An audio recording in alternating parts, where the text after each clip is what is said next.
मुझसे क्या कहते थे, मालिक कहते थे क्या ना, मैं मधु तुम्हारी जल्दी शादी कर दूंगा और वो भी 4 दिन में, और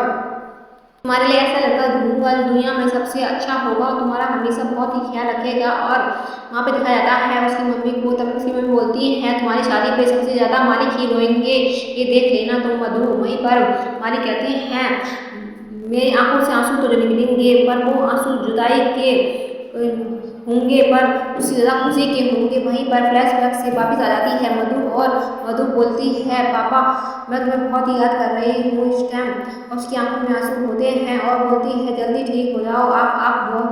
कहते थे ना मुझे मालिक नहीं पापा बोला करो, आज मैं आपसे पापा बोल रही हूँ पर आप सुन नहीं रहे हैं। वो तो बस बैठ जाती है और मधु उनसे बातें करने लगती है और बोलती है ये शादी किसी भी हालात में हुई हो पापा।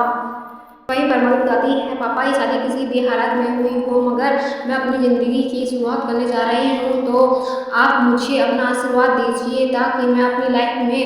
आगे तक खुश रह सकूँ, और आपके आशीर्वाद के बिना मैं खुश नहीं रह सकती। मालिक को याद करके मधु बहुत ही रोने लगती है और बीते हुए पलों को याद करके उसकी आंखों में आंसू आने लगते हैं और वो बहुत ही रोती है और कहती है पापा आप जल्दी से ठीक हो जाइए, मुझे आपकी बहुत याद आ रही है। और वो बेहोशी की हालत में होते हैं मधु के बाबा और कुछ कह नहीं पाते मधु से। और वहीं पर मधु अपनी बातें बताती है पापा आप जल्दी से ठीक हो जाइए, घर आ जाइए। वहीं पर दिखाया जाता है कि आके मधु को बुला रहा होता है, इसे देखती है आके मधु को बुला रहा होता है, पर मधु तभी थोड़ी ही देर में खड़ी हो जाती है और जाने के लिए तैयार हो जाती है। वहीं पर दिखाया जाता है मालिक के हाथों में मूवमेंट होने लगता है और ये देखने लगती है मधु और उसके हाथ हिलने लगते हैं मधु के बाबा के। और ये देखते ही मधु को ये सब पता नहीं होता कि उसके पापा को होश आने वाला होता है, तभी वहाँ पर आके उसे बुलाने लगता है और मधु अपने पापा को देख रही होती है और उसकी आंखों में आंसू होते हैं। अपने पापा को छोड़ के जाने का बहुत ही दर्द होता है उसे, पर उसे जाना ही होता है वहाँ से। और वहीं पर दिखाया जाता है उसके पापा लेटे हुए होते हैं, वो हाथ जोड़ने लगती है और कहने लगती है पापा मुझे माफ़ कर दो, मुझसे जो भी गलती हुई है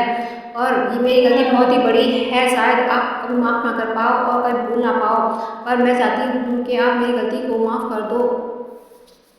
तो कहती है मेरी लाइफ की नई शुरुआत होने वाली है और आपके आशीर्वाद के बिना ऐसा नहीं हो सकता। और मधु अपने पापा का आशीर्वाद लेने लगती है, पैर छूने लगती है और पैर छू के वहाँ से चलने लगती है। और वहीं पर दिखाया जाता है आके फिर से मधु को बुलाने लग जाता है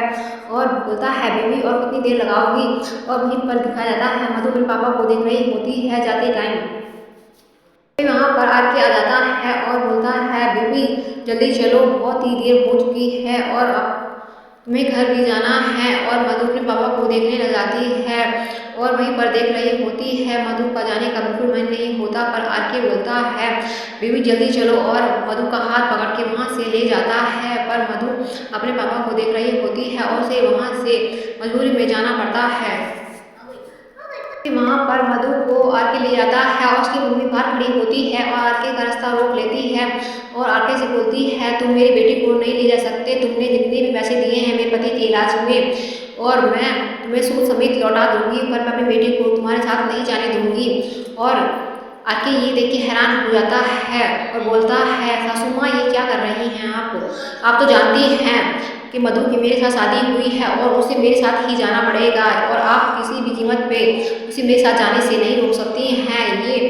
आप भी जानती हैं। और फिर आप परेशान क्यों हो रही हैं, मधु का ख्याल मैं पूरी तरह से रखूँगा, उसे कभी भी परेशान नहीं होने दूंगा। और आरके की बातें सुनकर उसकी मम्मी संतुष्ट नहीं होती और आरके को बोलने लगती है तुमने मेरे पति के इलाज में जितने भी पैसे दिए हैं मैं तुम्हें वापस कर दूंगी और मेरी बेटी से तुम अलग रहो और उसका